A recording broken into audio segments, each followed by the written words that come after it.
ነገ ግንቦት 20 አቤት አቤት አቤት! ስለዚህ ንግስናን ከቅድስና ቅድስናን ከንግስና ጋር አስማምቶ ኢትዮጵያንና የአረብ አገራትን ስለመራ ስለዚህ ቅዱስ ምን ማለት እችላለሁ? ለቅድስት ቤተክርስቲያን ለእምነቱና ለአምላኩ ቀናኢ ስለነበረ ስለዚህ ኃያል ንጉስ እንደኔ ያለ ኃጢአተኛና ወራዳ ሰው ምን ማለት ይችላል? ይሄ የእኛ ኃጢአተኛ ትውልድ ያላወቀው ያልዘከረው ያልተጠቀመበት እንዲሁም ደግሞ በሚገባው ልክ ያልተመሰገነ ታላቅ ቅዱስ ስለሆነ ግን ምንም እንኳን ባይገባኝም በቅዱሱ ጸሎትና ምልጃ ትንሽ ስለ ዜና ገድሉ ልናገር።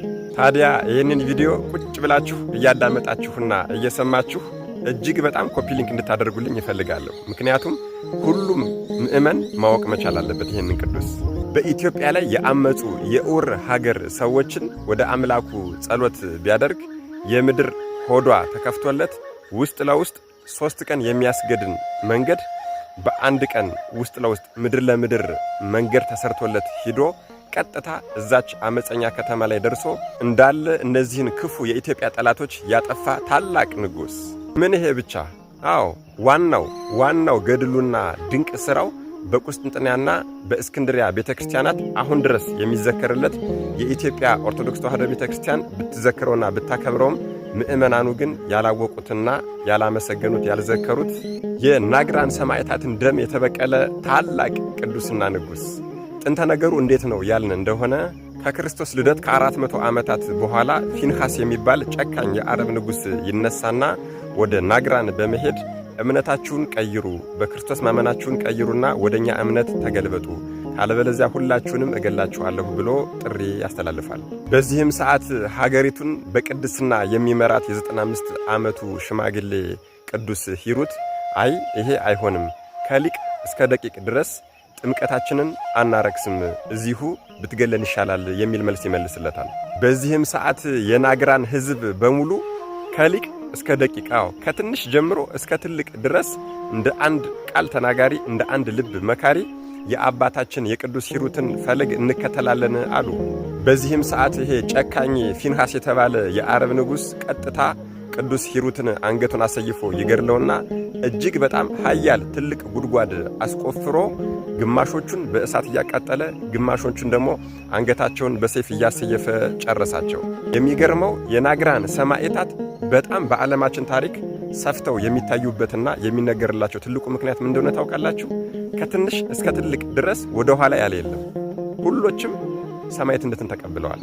ይሄ ዜና ታሪክም ታዲያ ወደ ቁስጥንጥንያና ወደ እስክንድሪያ ሊቀ ጳጳሳት ሲሰማ የእስክንድሪያና የቁስጥንጥንያ ሊቀ ጳጳሳት ቀጥታ ደብዳቤ ለኢትዮጵያው ንጉስ ለአጼ ካሌብ ይጽፋሉ። ምን ብለው ጻፉ? ፊንሐስ የሚባል ጨካኝ ንጉስ ተነስቶ ናግራን ላይ ያሉ ህዝቦችን በሙሉ ጨረሳቸው፣ በክርስቶስ ላይም ተሳለቀ፣ እስኪ መጡ ያድናችሁ እንደሆነ አያለሁ እያለ አሁንም ድረስ እየዘበተ ነው፣ እባክህን የናግራንን ደም መልስልን ብለው ለአጼ ካሌብ ደብዳቤ ጻፉ። አጼ ካሌብ ንጉሱም ቀጥታ መልእክቱ እንደደረሰው 2 ደብዳቤዎች ይጽፋል። አንደኛውን ለታላቁ አባታችን ለአቡነ አረጋዊ፣ ሁለተኛውን ደግሞ ለታላቁ አባታችን ለአቡነ ጰንጠሌዎን። አዎ ለነዚህ የተሳቱ ቅዱሳን መሪዎች አምላኬ ተሰድቧል፣ እምነቴ ተዋርዷል፣ ደማቸው የፈሰሰ የናግራን ሰማዕታትን ደም ልመልስ ይገባል ብሎ ልብሰ ንግስናውን አውልቆ ማቅ ለብሶ ጸሎት ማድረግ ጀመረ። ጌታ ሆይ እባክን የሕዝቦችን ደም እንድመልስ እርዳኝ፣ የአንተንም ስም ላስከብር። ይሄንን የማታደርግልኝ ከሆነ ግን ነፍሴን ከስጋዬ እዚሁ ላይ እንዳለሁ ጸሎቴን ሳልጨርስ ለይልኝ አለ። እጅግ በጣም የሚገርመው የዮሐንስ ወንጌል ላይ ቅንዓተ ቤትከ በለዓኒ እንዳለው፣ አዎ የቤት ቅናት አቃጥሎኛል በልቶኛል እንዳለው እያለቀሰ እየተማለለ ነበር ይሄንን ጸሎት የሚያደርግ። በዚህ ሰዓት የአቡነ አረጋዊና የአባታችን የአባ ጰንጠሌዎን ደብዳቤ በተመሳሳይ ሰዓት ደርሶለታል። ምንድነው የሚለው? እግዚአብሔር ካንተ ጋር ነውና ሂድና የናግራን ሰማዕታት ደም መልስ ተብለሃል አሉ።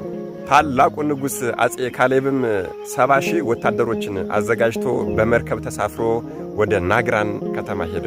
በሰው ኃይል የሚያሸንፍ የመሰለው ይሃ ካህዲ ፊንሐስ የተባለ ክፉ ወታደሮቹን ይዞ ከባህር ወደብ ላይ እየጠበቀው ነበረ። በዚያም ታላቅ ጦርነት ተካሄደ። የአጼ ካሌብ ወታደሮችም በፊንሐስ ወታደሮች ላይ ጸኑባቸው። ጨካኝ ፊንሐስ የተባለ ንጉስ ይህንን ጦርነት ማሸነፍ እንደማይችል ሲያውቅ ወታደሮቹን ጥሎ እየሸሸ እያለ አጼ ካሌብ በፈረስ ተከትሎ ጎኑን በጦር ወግቶ ከጣለው በኋላ አንገቱን በሰይፍ ቆርጦታል። ከዚያም እነዛን የናግራን ሰማዕታት በሙሉ እያወጣ በሳት የተቃጠሉትን ሁሉ እያወጣ በክብር ቀብሯቸዋል። ለ7 ዓመታትም እዚያች አገር ላይ ተቀምጦ አብያተ ክርስቲያናትን እንደገና አሰርቷል። ወደ ጦርነቱ ያልሄዱ የፊናስን ርዝራዦች ወታደሮችና ቤተ መንግሥት ጠባቂዎችንም በሙሉ እያደነ የጨረሳቸው ሲሆን የቤተ መንግሥቱንም ምርኮ በሙሉ ቤተ ክርስቲያኖችን አንጾበታል። በደስታና በእልልታ ወደ ሀገሩ ወደ ኢትዮጵያ ተመልሷል። እጅግ በጣም የሚገርመው ነገር ከዚህ በኋላ ያለው ነገር ነው። ኢትዮጵያ እንደተመለሰ ለአምላኬ በምን አይነት መንገድ ምስጋናዬን ላቀርብ እችላለሁ አለ። አዎ ይህንን ድል የሰጠኝን፣ አዎ የናግራንን ሰማዕታት ደም እንድበቀል ያደረገኝን አምላኬን በምን አይነት መንገድ ላመሰግነው እችላለሁኝ ሲል ቢያስብ በምንም አይነት መንገድ አመስግኖ መወጣት እንደማይችል ሲያውቅ ቀጥታ ልብሰ መንግሥቱን አስቀምጦ አንዲት የውሃ መጠጫ እና የምንኩስና ልብሱን ይዞ ቀጥታ ወደ በረሃ ገባ። ወደ በረሃ የሚሄደው የት ነው? አባታችን አባ ጰንጠሌዎን ጋር ሄደ። እሳቸው አንዲት ዋሻ ሰጡት። እዛች ዋሻ ውስጥ ለ14 ዓመት ለ14 ዓመት ቆሞ እየጸለየ ከተጋደለ በኋላ የወዳጆቹ ስቃይ እንዲበዛበት የማይወድ አምላክ ግንቦት 20 ቀን በዚህ ቀን እንዲያርፍ አድርጎታል ማለት ነው። ወደ ምነና ወደ ምንኩስና ከመግባቱ በፊትም ወደ እስክንድሪያው ሊቀ ጳጳስ ደብዳቤ ጽፎ ዘውዱን የንግስና ዘውዱን ለእስክንድሪያው ሊቀ ጳጳስ ልኮ እባክህን ይህንን ዘውድ መታሰቢያ የሆንልኝ ዘንድ በጌታዬ በመድኃኔዓለም በኢየሱስ ክርስቶስ መቃብር ጎልጎታ ላይ ስቀልልኝ ብሎ ተናግሮ ነበረ የሄደው። ይህ ንጉሥ ሲሆን ቅዱስ፣ ቅዱስ ሲሆን ንጉሥ፣ ንግስናን ከቅድስና ቅድስናን ከንግስና ጋር አስማምቶ የያዘ የታላቁ የኢትዮጵያው ንጉሥ ምንም አይነት ጦርነት በዘመኑ ያልታየበት የአጼ ገብረ መስቀል አባት ታላቁ ንጉሥ አባታችን አጼ ካሌብ ነገ ግንቦት 20 የዕረፍት በዓሉ ነው። መድኃኔዓለም ኢየሱስ ክርስቶስ ከታላቁ ንጉሥና ቅዱስ ከአጼ ካሌብ ረድኤት፣ በረከት፣ ምልጃ፣ ቃል ኪዳን፣ ፍቅር አይለየን። አሜን። ይቆየን።